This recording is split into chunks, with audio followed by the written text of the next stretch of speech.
This is working out about £8 or £9 a set. One piece of that now.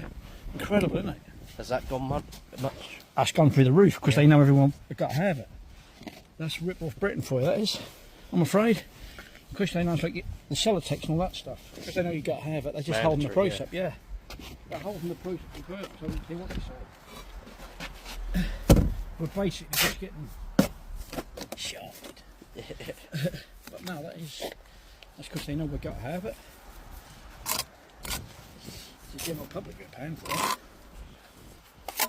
But no, I don't get it. A lot of people in the trade must be thinking, people really have got to afford to do things soon because there's nothing left. You know, people paying so much for the fuel and all that sort of thing. So there's no money to spend on nothing else.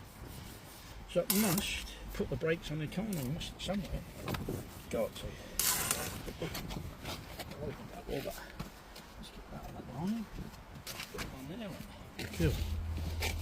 Right, I'll go underneath this one. Push that and stuff.